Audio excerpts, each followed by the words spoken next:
The sound of heavy machinery ripping through my orchard was something I'll never forget. A low grinding roar that carried with it the smell of crushed apple blossoms and torn roots. And as I turned the corner of the dirt road leading to my farm, my heart seized with rage and disbelief at the sight of Karen, the self-appointed queen of the HOA, standing proudly in front of bulldozers as if she were the one who had built this land with her bare hands, barking orders at the operators to clear my trees as though they were weeds. And it hit me all at once that this wasn't some minor neighborhood squabble. This was war, the kind of arrogant, entitled invasion only Karen could orchestrate. And before I even stepped out of my truck, I knew she had no idea the storm she had just unleashed. Because what she didn't know, what none of them knew, was that the man whose orchard they were destroying was the very person with the final say on development permits in this county. The gatekeeper for every resort, every road, every dream of expansion they thought they could buy with intimidation and greed. And now, watching my farm crumble under their machines, I felt a dark, cold resolve settle in me that this time, Karen had finally gone too far. And before I tell you how I brought her empire crashing down, make sure you stick with this story until the end, because you will not believe the way it all unfolded. And if you want more tales of Karens and HOAs getting exactly what they deserve, subscribe right now so you don't miss the next one. I slammed my truck door and stormed toward her, the crunch of shattered branches under my boots only fueling the fire in my chest. And Karen turned with that smug smirk she always wore, the one that said she believed she was untouchable, the one that had manipulated and bullied the other neighbors into bowing at her feet. And she raised her clipboard like a badge of power, shouting over the engines that this land had been rezoned by her authority, that the farm was being cleared for the construction of a luxury resort. Her dream project, her grand legacy, as she so dramatically put it. And I stood there staring at her with a calmness she mistook for defeat. Because in my head I was already lining up every legal nail I would hammer into the coffin of her ambitions. But she was too blinded by her imagined victory to notice. The bulldozers plowed through row after row of apple trees. Blossoms that had taken me years to cultivate, now reduced to mulch in seconds. And neighbors who had been roped into her fantasy clapped half-heartedly from the sidelines, their faces uncertain, as if some part of them knew this was wrong but were too intimidated by her tyranny to resist.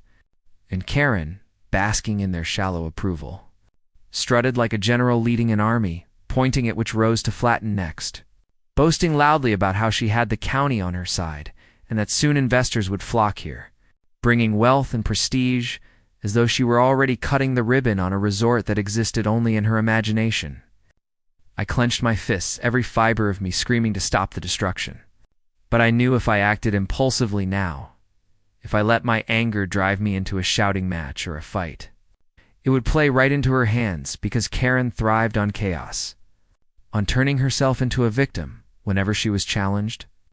So instead, I forced myself to turn and walk back to my truck, my silence unsettling her for just a moment, enough that I caught her frown as she yelled something about trespassing on my own land, no less.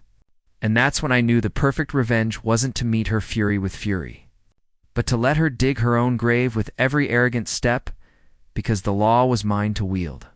And she had just given me every tool I needed to bury her so deep, even her precious HOA wouldn't be able to dig her out. As I drove away, the orchard fading in my rearview mirror like a battlefield scarred by senseless war, I thought back to all the years of patience it had taken to build that farm. The sweat-soaked summers, the frost-bitten winters, the endless nights of tending soil and grafting trees, and how Karen had mocked it all as though my life's work was just an obstacle in the way of her empire. But what she failed to grasp was that the orchard wasn't just fruit and branches. It was history. It was family. It was the backbone of this valley long before her HOA ever existed. And if she thought she could bulldoze that away without consequence, she had no idea who she was up against. That night, I pulled out every permit file, every zoning record, every county ordinance that crossed my desk, and spread them across my table under the glow of a single lamp, the shadows dancing on the walls as if the ghosts of the orchard themselves were standing guard over me. And as I flipped through the documents, tracing the lines of law and regulation, I knew better than anyone else. a grim smile tugged at my lips. Because Karen's so-called resort was nothing more than a fantasy built on illegal land grabs, falsified claims, and pure arrogance. And by the time I was done gathering what I needed, I wasn't just prepared to stop high, was ready to destroy her reputation in front of every single person she had deceived. Sleep didn't come easy that night, my mind replaying the sound of those bulldozers over and over. But with each replay came a sharper vision of how I would make this right. How I would not only reclaim my farm, but make sure Karen never held power over anyone again. And as the sun rose over the battered remains of my orchard, I stood at the edge of the field, the smell of broken blossoms filling the air. And I swore to myself that this was the last time she would ever get away with something like this. Because this time, justice wasn't just coming, it was already here. In my hands, in my authority, and in the law she had foolishly dared to ignore. When I drove back the next morning, the sight of raw earth and battered stumps still smoldering in places felt like a wound opened afresh. But beneath the surge of anger, there was a cold, methodical part of me that immediately began cataloging evidence. Because I had two roles now, the man whose life had been bulldozed, and the county official who held the legal keys to stop any development in its tracks. And I knew exactly which buttons to press. So I walked the perimeter, took higher resolution photographs, and recorded GPS coordinates of every destroyed row, every felled trunk, and every tire track that led to the machines. Then I called dispatch and had an inspector meet me on site within the hour. Not as an act of vengeance, but as a procedural necessity that would ensure the chain of evidence was unassailable. The inspector arrived with hard hats and clipboards, eyebrows rising as he flicked through my documentation. And together, we wrote the only thing that mattered in that moment, an immediate stop work order citing lack of valid permits, unlawful trespass, and environmental damage to a protected agricultural zone. And we posted it prominently on the bulldozer frames, so there would be no plausible deniability for anyone who returned to work. Word travels fast in a valley, and by the time the HOA president called me, voice tight, trying to sound conciliatory, yet edged with the old arrogance, I had already sent photographs and the stop work to the county council and to the sheriff's office. She tried to claim ignorance at first, that the HOA had authorized emergency clearing for safety reasons, that there were mistakes in the chain of command. But I had the permits from the last 2 decades in a neat stack and the county ledger, showing no such emergency request had ever passed through the proper channels. And when I asked her for a copy of whatever authorization, she waved at the bulldozer operators. She stumbled and then sputtered excuses about pending paperwork, which told me everything I needed to know. This had been a premeditated grab masked by manufactured consent. The contractors, for their part, muttered that they'd been told by someone from the HOA to proceed immediately. They hadn't seen the paperwork either. Only a hastily signed piece of paper with a scratched name that looked suspiciously like a photocopy. And as I examined it under a loupe back at my office, I felt the familiar cold tickle of legal satisfaction. The signature was a forgery. The notarization stamp was from a defunct notary, and the parcel numbers referenced belonged to a different county. I filed the forgery with the sheriff and requested a criminal investigation into fraud and conspiracy to seize property. It was the sort of chain of malfeasance that made for quick arrests if the investigators were competent and motivated. And the sheriff, who had known Karen's temper for years, promised he'd push the case up the chain. Meanwhile, as the stop work order held, I convened an emergency meeting with planning, zoning, and environmental protection. We walked the rows of disrupted earth, measured setback violations, documented erosion controls that had been ignored, and assembled a forensic timeline showing exactly when the machines had arrived and who had contracted them. There was paperwork to be served, fines to be levied, corrective action plans to be drafted, and I signed each of them personally.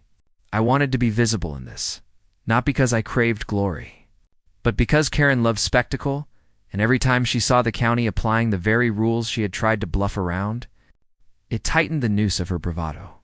The HOA attempted a countermove, issuing a press release claiming their actions were in the community interest. But I quietly called a town hall and invited everyone, neighbors, contractors, county deputies, the press, And when the room filled that evening with people who had once clapped at Karen's pronouncements, the power in the air shifted. I laid out the paper trail: forged permits, misrepresented ownership, violations of conservation easements, and the environmental impact assessment that had been ignored. I showed the audience the stop work order and the forensic photos, explaining plainly what the law required before any agricultural land could be rezoned for commercial use, and how every step Karen and her cronies had taken breached those statutes. And as I spoke, I watched the murmur of the crowd move from confusion to dawning outrage. Because truth has a way of cracking illusions wide open when it's presented with incontrovertible facts. Karen tried to interrupt, to rally the faithful with cries of growth and progress. Ow. But the people who had gathered had seen their apple trees toppled and their sense of community violated.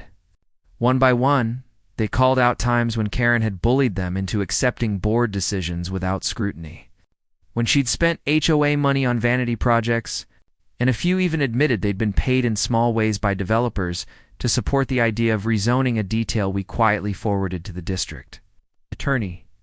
That night, a dozen people who had previously been either complicit or too timid to speak approached me privately, handing over photographs, canceled checks, and receipts showing payments from a shell company with ties to a resort developer.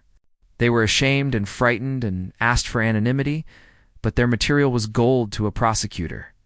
I coordinated with the DA's office, which opened an investigation into bribery, conspiracy, an abuse of fiduciary duty by the HOA board, and the DA's investigators moved fast, issuing subpoenas for bank records and communications. Karen responded in the only way she knew how, through bluster and legal intimidation. She retained an aggressive attorney who began firing off cease and desist and threatening countersuits, claiming I was engaging in abuse of authority by publicizing the stop work order. But I had already cleared my actions with county council and followed procedure to the letter. Every step I took was defensible, documented, and aimed at restoring the law, not at settling personal scores.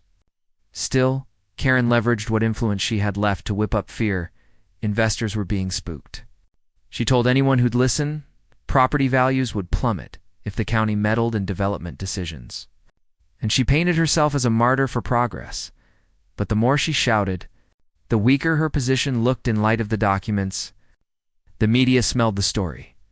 An HOA queen who bulldozed an orchard versus the county permit authority who happened to be the orchard's owner. And the cameras were mercilessly drawn to the drama, which forced a strange public calculus on Karen: continue the fight and risk criminal referrals and ruin, or back down and try to salvage a shred of dignity. She chose the former. She sent men to attempt to quietly remove the stop work signs in the night. And those men were photographed by a neighbor who had been asked to do nothing more than water his garden and instead set up a motion-activated camera to catch the trespassers. When I showed the sheriff the footage, their faces were unmistakable. 2 HOA board members carrying bolt cutters and a roll of plastic sheeting. The next morning, I applied for emergency injunctions and asked the court to enforce the stop work order pending a full hearing. And the judge, after seeing the photographs, the forged paperwork, and the timeline of trespass, signed the injunction in under an hour. The bulldozers now sat idle, an enormous, humiliating monument to a scheme that had been halted by the very law the conspirators had thought they could outmaneuver. With the machines silent, the county moved from defensive posture to aggressive remediation. We ordered an environmental restoration plan, assessed fines for each unlawful tree felled, and issued a demand that the HOA and any implicated contractors immediately cease any further disruptive activities on my property. We also placed liens on the shell company's accounts and froze suspicious transfers tied to the development. The financial pressure tightened like a vice, and while legal teams sparred behind the scenes, the neighborhood's social pressure was crushing. Bank statements revealed that the HOA treasury had been tapped for consulting fees that led, via circuitous routing, to the developer's account. Several board members resigned that week, citing personal reasons, though the suspiciously timed resignations brought them little public sympathy. Karen, sensing the net closing, grew more volatile. She called in a television crew to film an emotional plea. accusing me of using my position to profit from hard-working neighbors. But the piece backfired. Journalists interviewed orchard workers, elderly neighbors who had known my grandfather, and the county council. And the narrative that emerged was not of a corrupt official, but of a steward who had followed the law and fought to preserve a heritage farm. As the DA prepared criminal referrals and the sheriff prepared affidavits on the forgeries and the trespasses, Karen tried one last gambit. She attempted to get temporary emergency legislation. It's passed through a sympathetic county supervisor. A late-night backroom push to retroactively legitimize the bulldozing. But when I learned about the meeting, I called the supervisor personally, presented the records, and the supervisor, embarrassed into transparency, declined to intervene, and instead referred the matter to the inspector general. By the time the public hearing convened, with cameras lined up and a courtroom packed with neighbors, the case against Karen and her co-conspirators was so tight it left little room for theatrics. The judge read the emergency injunction aloud. The DA outlined the charges under oath, and the courtroom, once a theater of fear, felt for the first time like applause. The weeks that followed the emergency injunction were a blur of paperwork, interviews, and late nights where the hum of my office light felt more like a war lamp than a desk lamp, because stopping the bulldozers had been the easy part, proving intent, tying the HOA, the shell company, and the developer together in a way that would survive scrutiny required patience, precision, and the quiet accumulation of facts. And I threw myself into it like a man rebuilding a wall stone by stone. Investigators from the DA's office dug through bank records while environmental officers mapped the damage. And I spent mornings walking the orchard with forensic ecologists, cataloging which root systems could be saved and which trees would have to be replaced entirely, measuring soil compaction and mapping stormwater pathways. So when the remediation plan rolled out, it would be based on science rather than sentiment. And in the afternoons, I met with reporters who wanted sound bites and neighbors who wanted reassurance. Because the story had become larger than the two of us, this was about precedent, about small farms surviving in a world that increasingly valued resorts and returns over heritage and harvest. Karen tried to fight on every front. Her attorney kept filing motions to quash subpoenas and to disqualify key witnesses as biased, and she flooded the comment sections of online articles with frantic posts, claiming victimhood and accusing me of abusing my office. But the more she flailed, the more the threads tied together against her emails between HOA board members and the developer, invoices for consulting work that lined up suspiciously with board votes, and the forged authorization that had started the whole mess sat under the sheriff's microscope as a clear act of criminal fraud. And when one of the resigned board members agreed to cooperate in exchange for immunity, the puzzle pieces fit together in a way that made everything look orchestrated rather than accidental. The cooperative board member, a quiet man named Ellis, who'd been pulled into Karen's orbit years ago, sat with me one evening on my porch as the sun slid behind the far ridge and told me how Karen had seduced the HOA with glossy renderings and promises of new amenities, how small kickbacks were disguised as consulting fees, and how fear of her temper had kept them quiet. His confession was the kind of human evidence prosecutors prize because it explained motive in a way numbers cannot. And when his sworn statement went into the DA's file, it felt like a hinge turning in a very large door. As the legal barons worked, the county moved to shore up protections so this couldn't happen again, convening a panel to rewrite notification requirements for any work on parcels within or adjacent to agricultural zones, demanding certified proof of ownership and independent notarization for any claims of emergency removal, and mandating that any violation of these processes carry steeper penalties. I testified at those sessions, sometimes late into the night, arguing not from bitterness, but from the perspective of a steward who had watched years of work collapse in a single morning. And the changes we advocated were small, bureaucratic, and utterly necessary new red tape to protect quiet things that the market easily overlooks. Meanwhile, the orchard became a locus of community reclamation. Volunteers showed up with shovels and baby saplings. Neighbors who once feared Karen's wrath now came with wheelbarrows, their sleeves rolled and faces streaked with dirt. wanting to put something right they'd once let go wrong.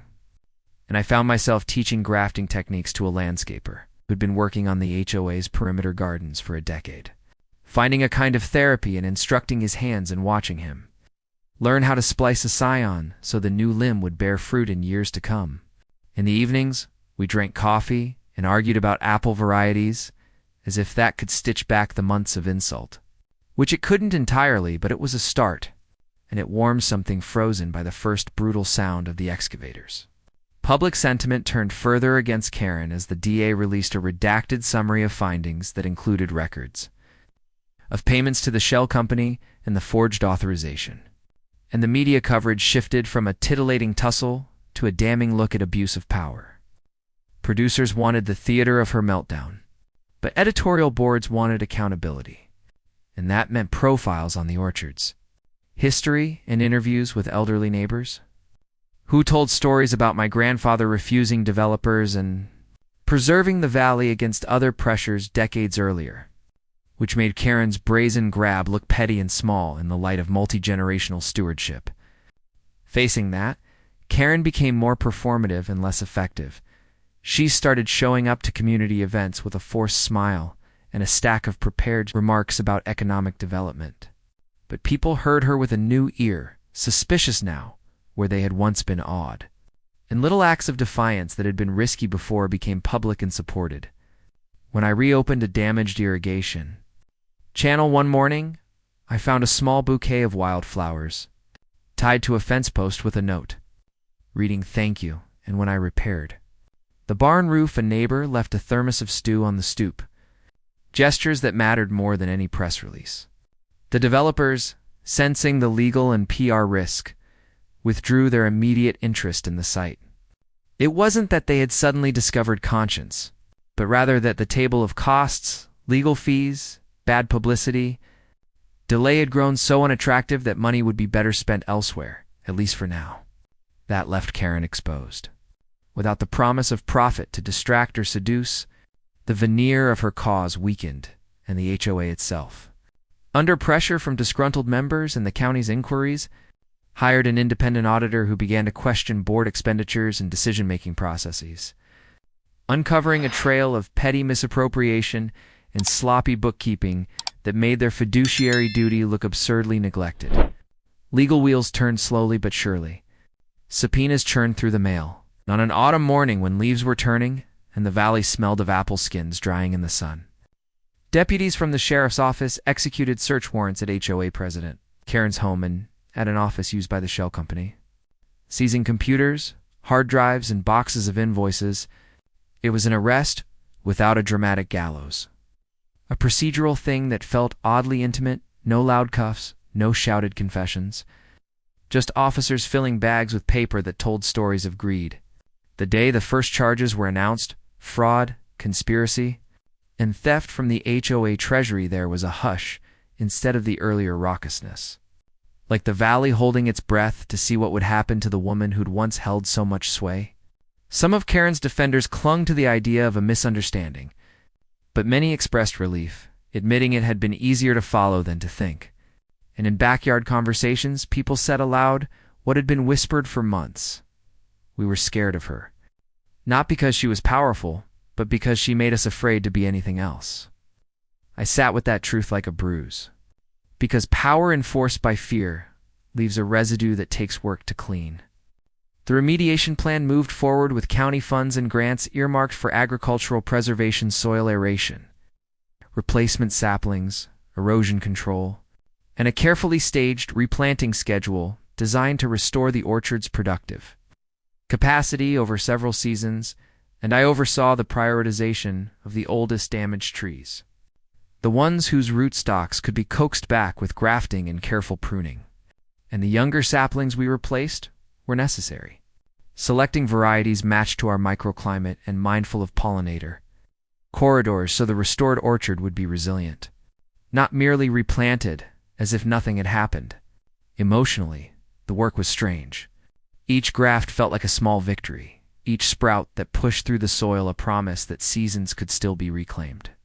Yet there were moments when the trauma of watching trees fall cut through the quiet of a noon, Like a sharp wind, neighbors would see me pause under a scarred trunk, and the realization that life could be brutal made us all more tender with our hands. All the while, correspondence and hearings continued. Discovery documents revealed emails where HOA board members debated whether to accelerate permissions to catch developers before anyone noticed, and the shell company's paper trail led to a backer who had been quietly buying up other parcels. Adjacent to the valley, evidence of a pattern that made the DA's office enlarge its scope to investigate potential regional collusion. Karen's attorney put on a blustery defense, calling our witnesses biased and alleging political motive on my part, but the judge, after seeing the forensic evidence of the forged authorization and sworn statements, ruled to allow the DA to proceed to a grand jury. Whispers circulated that indictments could follow, and the idea of accountability rippled through the community in a way that felt like sunlight through a canopy. Throughout it all, I tried to lead without spectacle, returning phone calls, attending hearings, shaking hands with volunteers, and occasionally bending down to staple a grafting tape myself because I believed the right posture was to be present and procedural, to let law and labor rebuild what had been broken. And when the first sapling of a new variety pushed green in spring, a small group gathered and we toasted with coffee. A modest celebration that tasted like resilience. The orchard would never be the same overnight, and the scars of that brutal morning would remain, but the valley had begun to stitch itself back to it. The grand jury indictments arrived on a chilly November morning, the kind of morning when the air smells faintly of wood smoke and frost clings to the last of the fallen leaves. And with their arrival came the formal confirmation of everything we had worked toward. Karen and two of her closest board allies were charged with fraud, conspiracy, and falsification of records, while the shell company executives faced charges for collusion and attempted illegal development. And though I had expected it, seeing it in black and white filled me with a complex brew of relief, anger, and the quiet knowledge that this was just another stage in a long journey. Indictments are not convictions, and Karen, true to form, refused to fold quietly. Instead, doubling down on her narrative of victimhood, parading herself in front of sympathetic media outlets and insisting that she was being targeted because she wanted progress and that I was exploiting my position as a federal judge to settle a personal vendetta. And though her words carried less weight than before, the sheer noise of them still managed to stir up tension in the valley.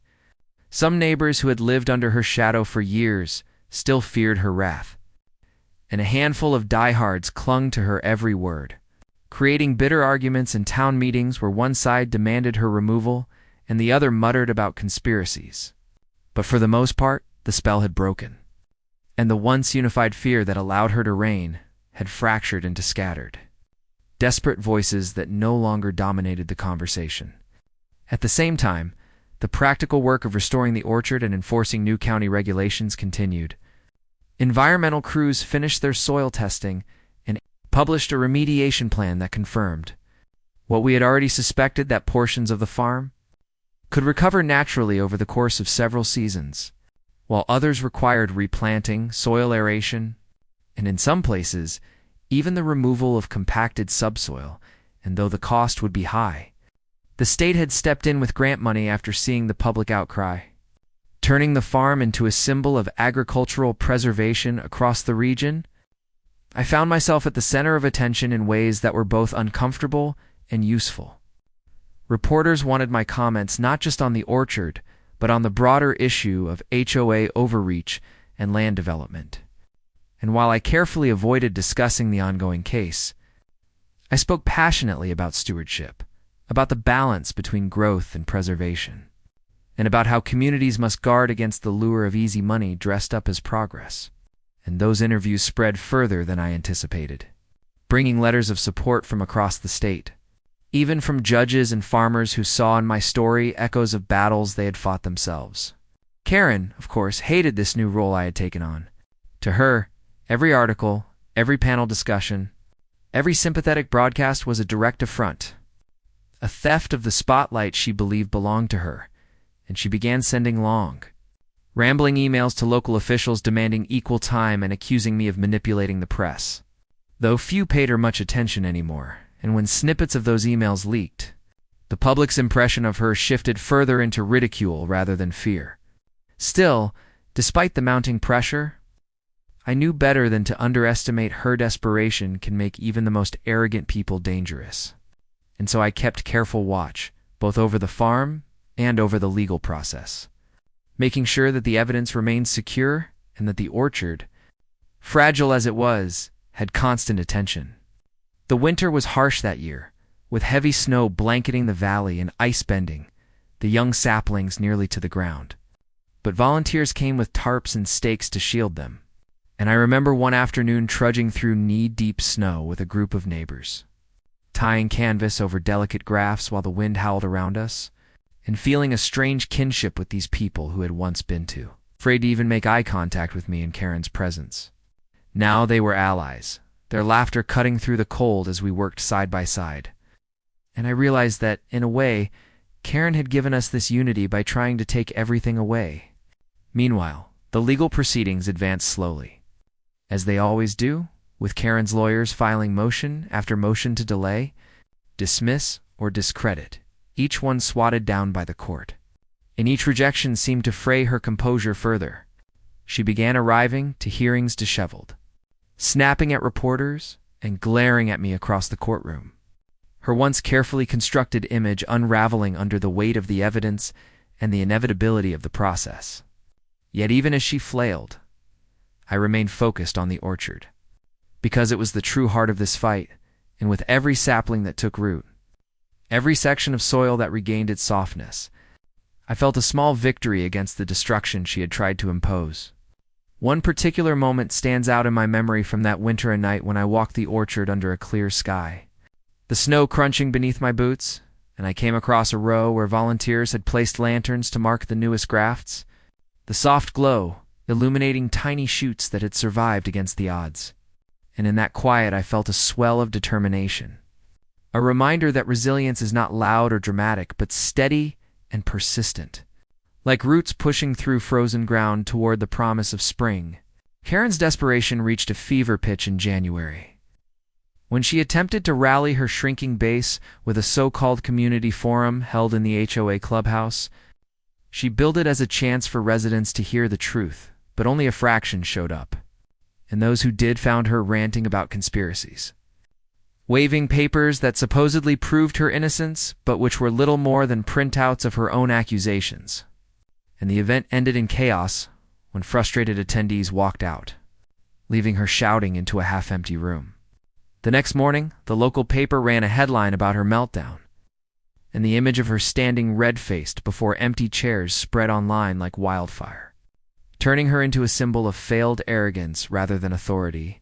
As the indictments moved toward trial, I began preparing for the possibility of testifying, reviewing documents and timelines with the DA's team, ensuring that every fact was airtight. And though the thought of facing Karen in court was unpleasant, I knew it was necessary not just for my farm, but for every small landowner who might otherwise become a target for people like her. Spring eventually came, as it always does, and with it, the orchard began to show signs of real recovery. Blossoms appeared on the older trees, their pink and white petals a stark contrast to the scars left by bulldozers. And the new saplings, though still fragile, stood straighter with each passing week, their green shoots reaching upward with a vigor that made me believe the valley could truly heal. Neighbors once again gathered, this time for a planting festival we organized, bringing their children to place new trees in the soil, their laughter echoing through the valley in a way that felt almost sacred. And as I watched those young hands press earth around tender roots, I knew that Karen could never bulldoze away what truly mattered: community, resilience, and the stubborn determination to protect what is worth protecting. Yet even in that hopeful season, the shadow of the trial loomed large, and I could not escape the knowledge that the final reckoning had yet to come. Karen still held to her defiance, still believed she could twist the narrative and somehow escape the consequences. And as the court date drew closer, the tension in the valley thickened like the humid air before a storm, leaving us all waiting to see if justice would truly prevail when it mattered most. The weeks leading up to the trial were filled with a strange combination of nervous anticipation and relentless preparation. Because even though the indictments had been a victory, the courtroom would be the place where truth and justice would either be cemented or undone. And I knew Karen was not the type to go down without a fight.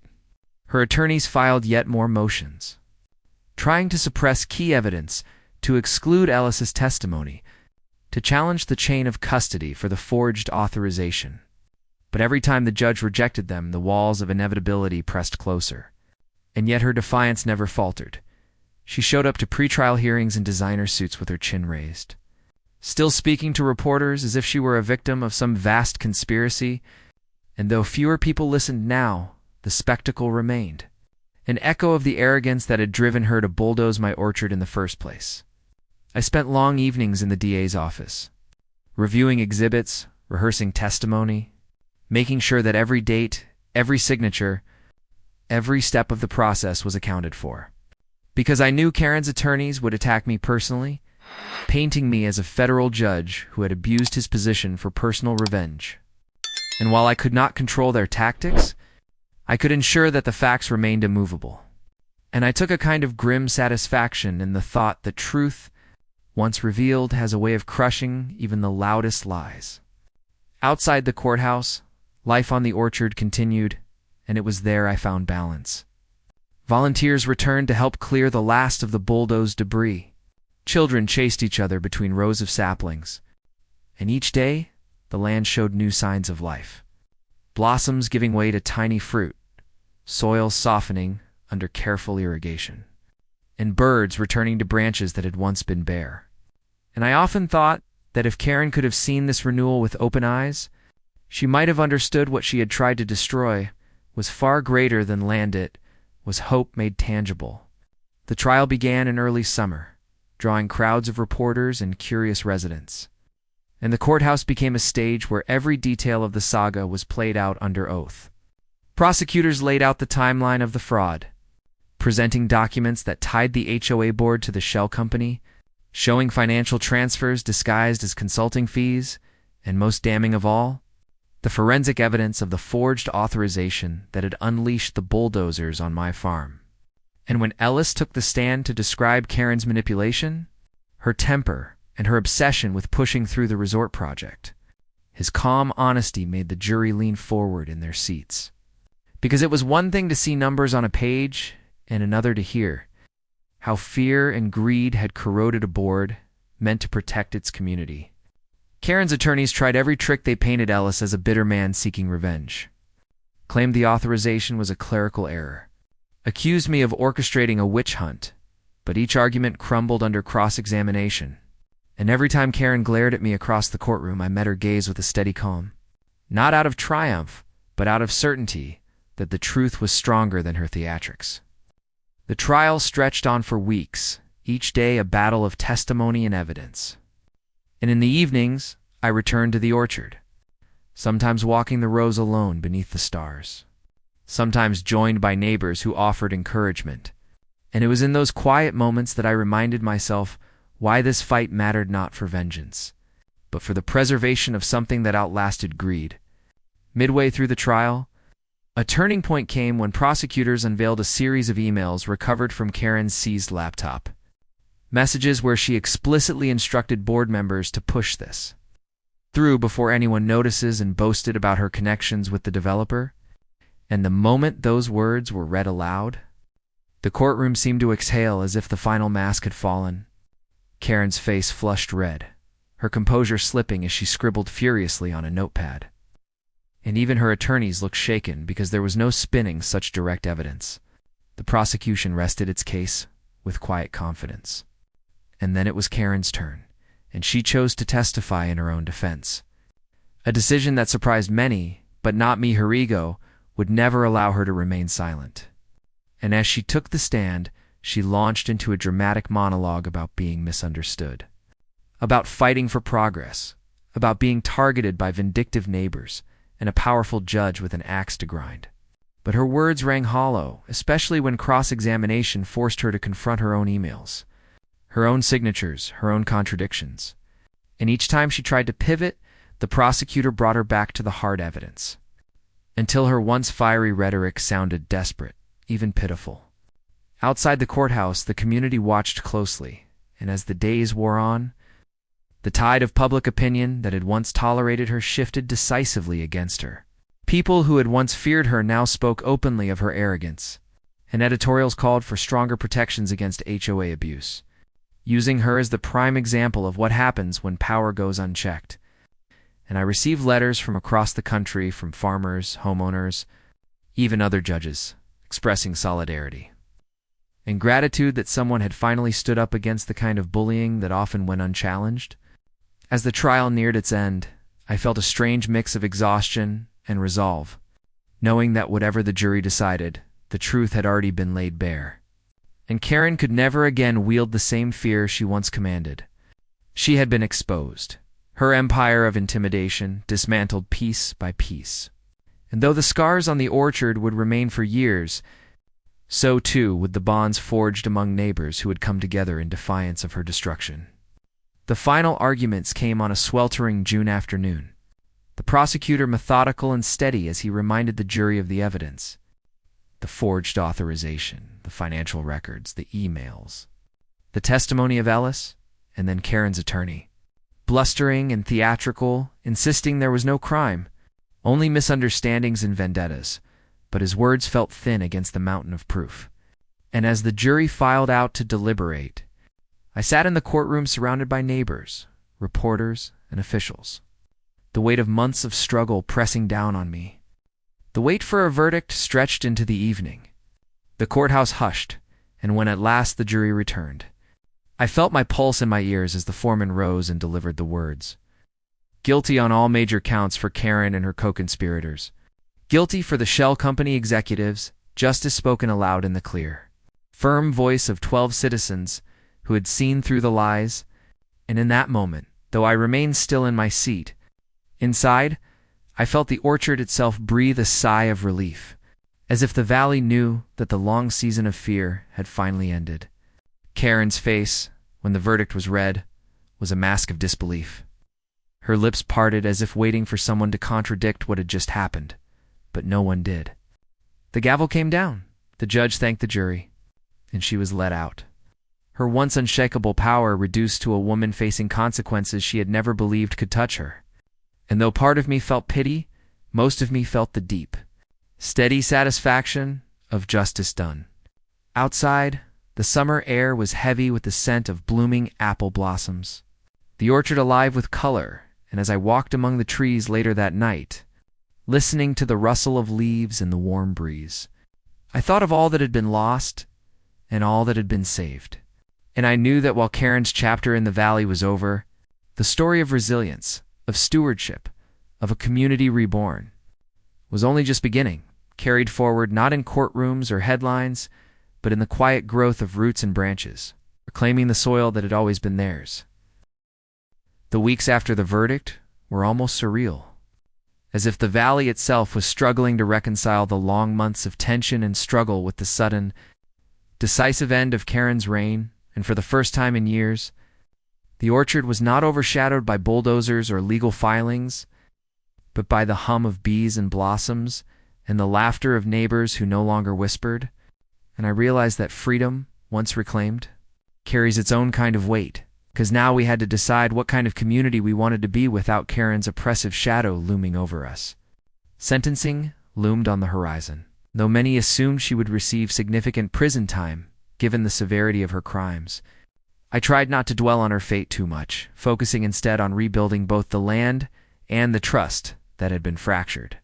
But still the hearings drew attention, and each new development brought reporters back to the valley, their cameras aimed at the orchard as though it were a living metaphor for survival.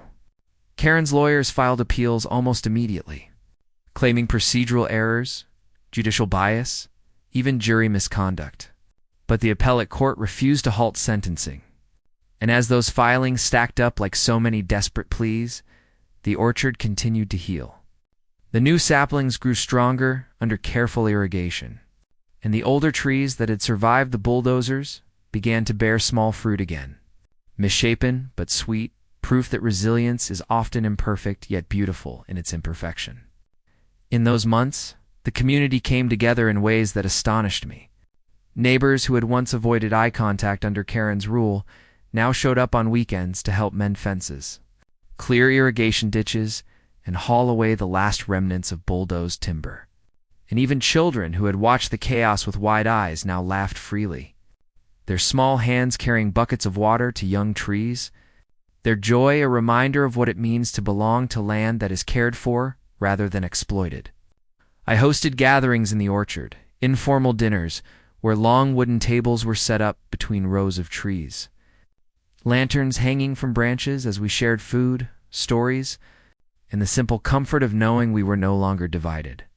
And in those nights, I saw how deep the wounds had been and how necessary it was to nurture not just soil, but also trust. When the day of sentencing finally came, the courtroom was packed again, though the energy was different this time, less tense, more expectant, as though everyone knew the inevitable had arrived. The judge reviewed the crimes in detail, from the fraud and conspiracy to the reckless destruction of agricultural land. And when he pronounced a sentence of 15 years in prison, with restitution owed to both the county and to me, there was no cheer, no applause, just a quiet, solemn sense of justice. And I watched as Karen's defiance crumbled at last, her shoulders slumping, her eyes vacant as deputies led her away, the echo of her footsteps fading like the end of a long, bitter storm. Her allies received lesser, but still significant sentences, fines and bans from serving on HOA boards. And as news of the sentencing spread, the valley seemed to exhale. People finally speaking openly about the fear they had lived under, the intimidation, the petty punishments Karen had dealt to anyone who opposed her. And though it pained me to see how deep her damage had run, it also gave me hope that healing, once begun, could spread through conversations as well as through soil. With Karen gone, the HOA itself had to rebuild, and new elections were held under close supervision from the county. A new board was chosen, composed of people who genuinely cared about community rather than control.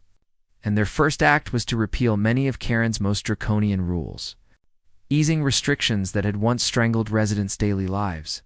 And as I watched them take their oaths, I realized that even institutions once corrupted can be redeemed when good people step forward. For me, the months after sentencing were a strange mixture of relief and exhaustion. I had carried the fight for so long that setting it down felt unfamiliar. And though the orchard's progress gave me joy, I sometimes found myself walking its rows with a restlessness that came not from worry, but from the sudden absence of battle. And it was in those quiet moments I understood that my role had shifted from defender to steward, from fighter to caretaker.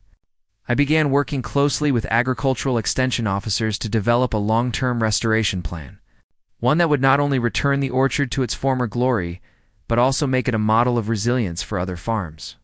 We experimented with soil amendments to restore fertility, with companion planting to support pollinators, and with new apple varieties that could adapt to changing climate conditions, and each experiment felt like a step toward ensuring that no bulldozer, no fraud, no corrupt HOA could ever erase this land's legacy again. The orchard also became a place of education. Schools began bringing students on field trips, letting them see how damage could be repaired, how trees could be grafted and nurtured, how land could endure if treated with care. And I found a quiet satisfaction in teaching, in showing children that stewardship is not just about laws and courts, but about patience, respect, and the simple act of tending. Community festivals returned too in that autumn. As we celebrated the first modest harvest since the destruction, neighbors gathered to taste apples, press cider, and remember what had been lost and regained, and in their laughter and gratitude, I saw how far we had come from the days when fear ruled. Yet even as life moved forward, I remained vigilant. Appeals still wound their way through the courts, and though unlikely, there was always the chance of some reversal. And I knew better than to underestimate Karen's persistence, even from behind bars. But the difference now was that she no longer had a community to manipulate, no longer had power to wield her voice, had become just one among many, and it no longer carried weight. In time, I came to see the ordeal not only as a personal battle, but as a cautionary tale. And I began speaking at conferences and community forums, sharing what had happened in our valley as a lesson in the importance of vigilance, transparency, and the courage to stand up against bullies in positions of authority. And while public speaking had never been my ambition, I understood its necessity. Because the story was bigger than me, or even the orchard. It was about protecting what is right in the face of what is easy. Through it all, the orchard continued to thrive. The saplings grew into young trees, their branches strong and full of promise, and the older trees bore fruit more abundantly each season. And as I walked those rows, the scent of blossoms on the breeze, I often thought of the generations who had tended this land before me, who had resisted other pressures to sell, to develop, to abandon, and I felt a kinship with them, as though the struggle I had endured was part of a longer story, one written not just in court filings but in the soil itself. Neighbors who once feared Karen's wrath now found joy in the simple act of living without her shadow, and the valley, once divided, had become whole again, bound not by fear, but by the shared determination to protect the land and each other. And in that unity I saw the true victory, not in courtrooms or headlines, but in the daily rhythm of life restored, in the resilience of trees and people alike who had endured and grown stronger together,